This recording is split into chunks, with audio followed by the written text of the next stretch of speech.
পরবর্তী দফার আলোচনায় অচলাবস্থা ও হরমুজ নিয়ে টান উত্তেজনার মধ্যেই যুক্তরাষ্ট্রের কাছে নতুন প্রস্তাব জমা দিয়েছে ইরান। ওয়াশিংটনের সাথে আলোচনার পথ সুগম করতেই মধ্যস্থতাকারী দেশ পাকিস্তানের মাধ্যমে প্রস্তাবটি জমা দেয় তেহরান। তবে ইরানের দেয়া নতুন প্রস্তাবে সন্তুষ্ট নন মার্কিন প্রেসিডেন্ট ট্রাম্প। চুক্তিতে পৌঁছানো নিয়ে শঙ্কা দেখছেন তিনি। চায়ের কাপে সমাজ বদলের ঝর্ণা তুলে আগে গোছান নিজেকে। প্রিমিয়াম টাইটানিয়াম আলমিরা, গুছিয়ে ফেলুন জীবনটাকে। হরমুজ প্রণালী নিয়ে উত্তেজনাকর পরিস্থিতি ও যুক্তরাষ্ট্রের সাথে ফের আলোচনার অনিশ্চয়তার মধ্যে তেহরানের নতুন কূটনৈতিক উদ্যোগ। ওয়াশিংটনের সাথে আলোচনার জন্য মধ্যস্থতাকারী দেশ পাকিস্তানের কাছে নতুন প্রস্তাব জমা দিয়েছে তেহরান। ইরানের এক কূটনৈতিক সূত্রের বরাতে এমন তথ্য দিচ্ছে কাতার ভিত্তিক গণমাধ্যম আল জাজিরা। যদিও প্রস্তাবের বিষয়বস্তু নিয়ে বিস্তারিত কিছু বলা হয়নি, তবে এই উদ্যোগকে আঞ্চলিক উত্তেজনা প্রশমনের চেষ্টা হিসেবে দেখছেন সংশ্লিষ্টরা।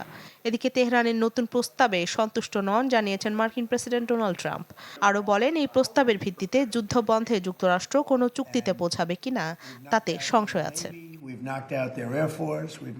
তবে টাইমস অফ ইসরায়েল দিচ্ছে ইরানে ফের মার্কিন সামরিক অভিযান শুরুর সম্ভাবনার খবর।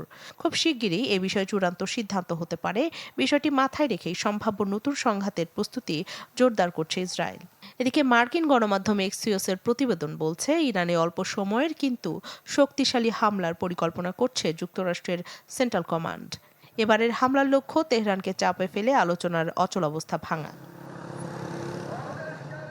ইরান যুদ্ধে ট্রাম্প প্রশাসনের লেজে গোবরে অবস্থার মধ্যেই শেষ হচ্ছে যুদ্ধ চালিয়ে যাওয়ার 60 দিনের ডেডলাইন। আর একদিনও যদি যুদ্ধ অব্যাহত রাখতে চায় পেন্টাগন, তাহলে নিতে হবে কংগ্রেসের অনুমোদন।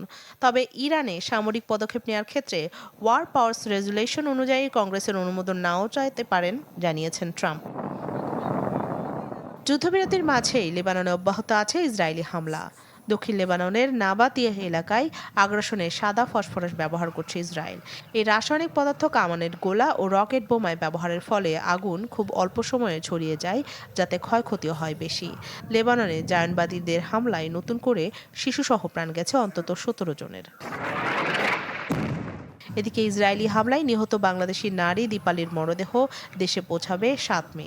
এরই মধ্যে যাবতীয় প্রক্রিয়া সম্পন্ন হয়েছে বলে নিশ্চিত করেছে দূতাবাস। রাখি জেসমিন, চ্যানেল 24।